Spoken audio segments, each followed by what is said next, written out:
श्रीराम समर्थ. गोपाल कृष्ण भगवान की जय. आजपासून आपण तिसऱ्या अध्यायावरती निरूपण करण्यासाठी सुरुवात करतो आहोत. तिसऱ्या अध्यायाच्या निरूपणातलं हे आजचं हे पहिलं प्रवचन. तिसऱ्या अध्यायाचं नावच आहे कर्मयोग. हा तिसरा अध्याय अत्यंत महत्त्वाचा आहे, कारण प्रत्येक माणसाला तो कोणत्याही पातळीचा जरी असला तरी भौतिक आणि पारमार्थिक उन्नतीसाठी कर्म करण्यावाचून पर्याय नाही. अगदी लहान बालकापासून ते अगदी मरायला टेकलेल्या माणसापर्यंत आणि तमोगुणी माणसापासून ते शुद्ध सत्वगुणी माणसापर्यंत, बद्धांपासून ते सिद्धांपर्यंत अशा सर्वच जणांना आपल्या जीवन साफल्याचा निश्चित मार्ग जर अवलंबायचा असेल तर कर्मयोग हाच तो मार्ग होय.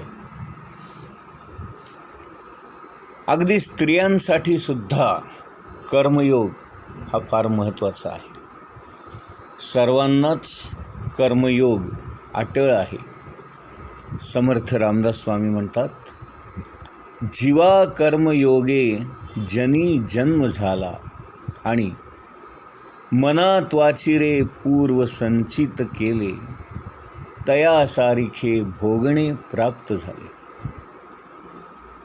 अशा या ओव्यातून रामदास स्वामी आपल्याला कर्माचं महत्त्व सांगतात, सुचवतात. आपल्या कर्माचं फळ हे संचित रूपाने जमा होते आणि पुन्हा जेव्हा आपण जन्म घेतो त्यावेळेला हे पूर्वजन्मीचं पूर्वसंचित आपल्याला भोगावं लागतं. आणि म्हणून आपल्या आयुष्यामध्ये जे काही भोग येतात ते पूर्वजन्मीच्या पूर्वकर्मफळाची प्रारब्ध रूपाने जमा झालेली ही एकत्रित असणारी पूर्वसंचित नावाची गोष्ट आपल्या प्रत्येकाच्या आयुष्यामध्ये निर्माण होत असते. आपलं प्रारब्ध हे कर्माप्रमाणे बरोबर घेऊनच आपण जन्माला येतो. संपूर्ण विश्वामध्ये घडणाऱ्या सर्वच कार्याचं एकत्रित असं जे कर्मफळ तयार होतं त्याला ऋत असं म्हणतात.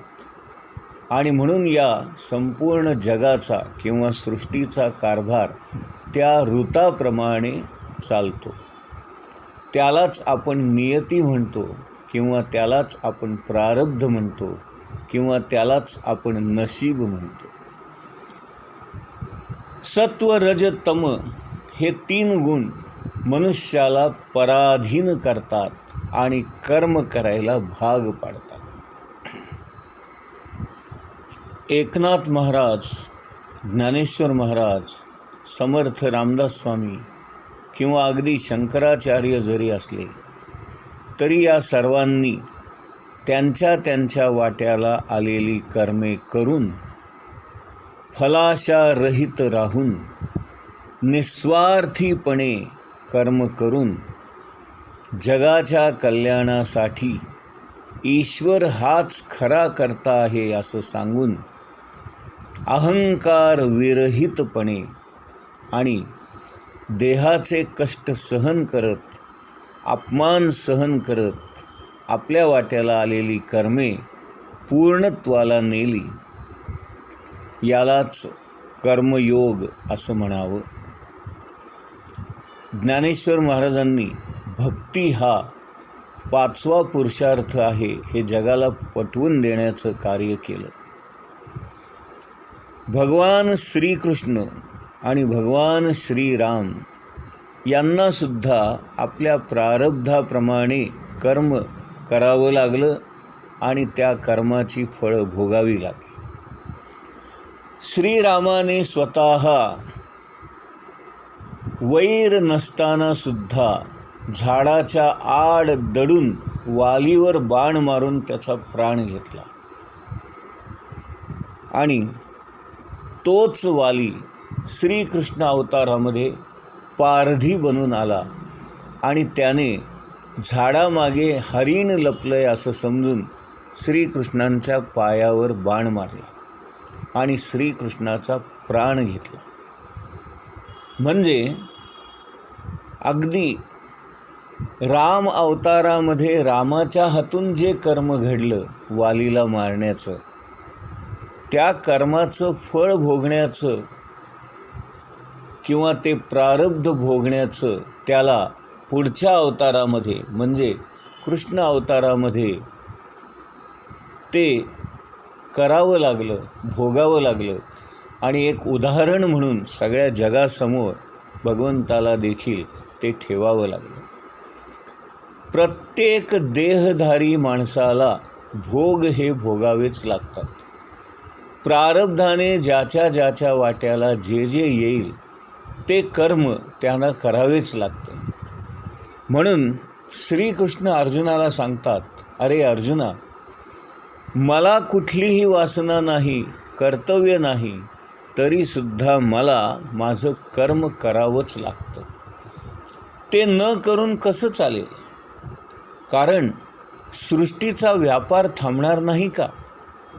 अर्जुना, हे जे युद्धाचे घोर कर्म तुझ्या वाट्याला आलेलं आहे ते तू तयार केलेलं नाही आहेस, ते प्रारब्धाने तयार झालेलं आहे आणि ते तू अव्हेरू शकत नाहीस, कारण ते घडणारच आहे. घडे भोगणे सर्व ही कर्मयोगे असं रामदास स्वामी म्हणतात. आणि म्हणून राजा असो किंवा अगदी भिकारी असो, प्रत्येकाला आपल्या भोगाप्रमाणे कर्म करणे भागच असतं आणि कर्मयोगाच्या या मार्गावर चालावंच लागतं. आपली इच्छा असो की नसो, आपल्याला त्या गोष्टी कराव्या लागतातच. आता इथे आणखीन एक महत्त्वाची गोष्ट अशी समजून घेऊया. आपण जर कर्मयोगी झालो नाही तर आपली अधोगती ही निश्चित आहे हे समजावं. ज्ञानेश्वर महाराज कळवळून सांगतात. ते म्हणतात, एखाद्याने मी कर्मयोगी होऊ का नको असा विचार करणे म्हणजे मी श्वास घेऊ की नको असं विचारण्याप्रमाणे आहे, किंबहुना त्याहून भयानक आहे. श्वास न घेतल्याने मृत्यू आला तर कदाचित मनुष्य योनीची संधी पुन्हा मिळेल, पण वाट्याला आलेलं विहित कर्म, स्वधर्माचं आचरण आणि कर्मच मी करणार नाही आणि कदाचित दुसऱ्याच्या वाट्याला आलेलं कर्म मी जर अहंकाराने करू जाईन तर मी माझं अहितच निश्चितपणे करतो आहे, असं ज्ञानेश्वर महाराज अत्यंत तळमळीने जगाला सांगतात.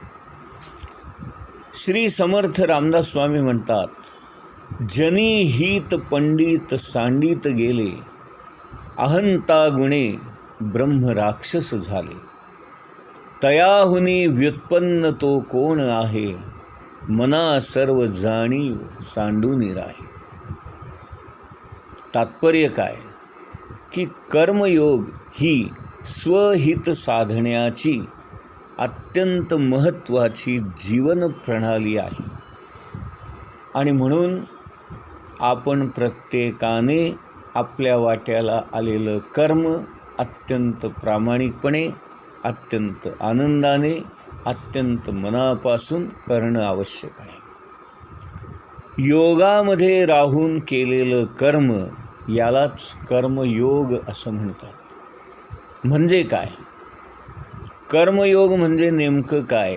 तर कर्म करताना आपण भगवंताच्या स्मरणामध्ये राहून, त्याच्या नामामध्ये राहून कर्म करणं, यालाच कर्मयोग असं म्हणतात.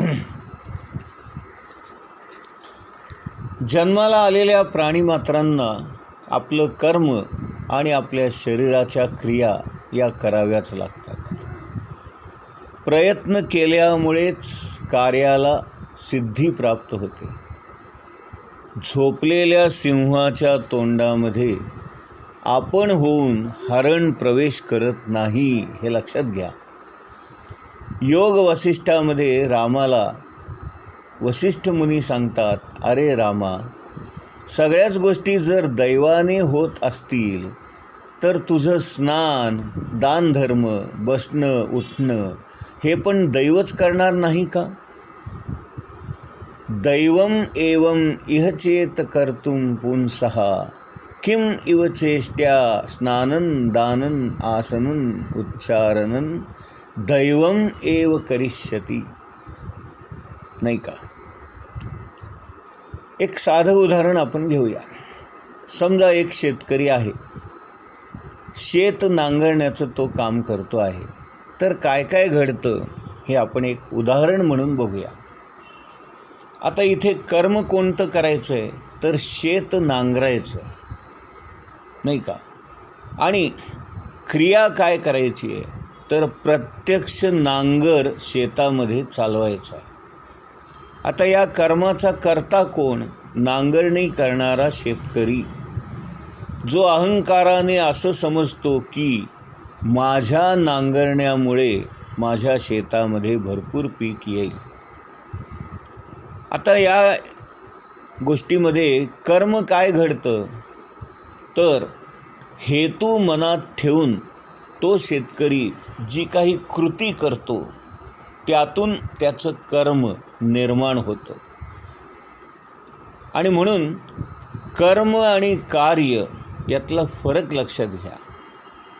कार्य म्हणजे नुसती कृती, क्रिया, आणि कर्म याचा अर्थ विशिष्ट हेतू मनात ठेवून केलेलं कार्य म्हणजे कर्म. आता हेतू काय आहे? की नांगरल्यामुळे माझ्या शेतामध्ये जास्त पीक येईल आणि इतरांपेक्षा मला जास्त पैसे मिळतील, हा हेतू. आता या कर्मातून निर्माण होणारं फळ काय आहे? तर त्याच्या शेतामध्ये चांगलं पीक येईल, हे फळ आहे. किती चांगलं ते आपल्याला निश्चितपणे सांगता येत नाही. आणि मग हे कोण ठरवतं? तर याचं उत्तर आहे ईश्वर. आता कर्मसिद्धांताप्रमाणे जेव्हा केव्हा कर्म घडतं त्याचं फळ हे निश्चितपणे प्राप्त होतं. परंतु प्राप्त होणारं फळ हे आपल्या इच्छेपेक्षा जास्त तरी असेल किंवा कमी तरी असेल, चांगलं असेल वाईट असेल, लगेच प्राप्त होईल किंवा काही वर्षांनी, काही दिवसांनी प्राप्त होईल किंवा काही जन्मानंतरही प्राप्त होईल. म्हणजे हे फळ केव्हा मिळेल हे आपल्याला सांगता येत नाही, ठरवता येत नाही. आणि म्हणून या सगळ्या गोष्टी ईश्वराच्या इच्छेने घडतात असं आपण म्हणतो.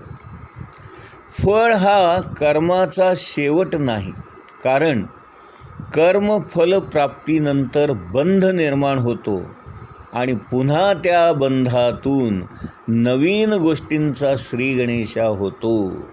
कसा? ते आता बघा.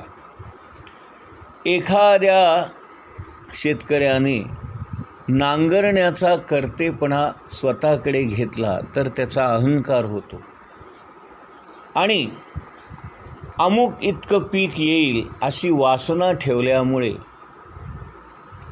तेवढं येईल की नाही याची काळजीसुद्धा त्याच्या मनामध्ये लागून राहते.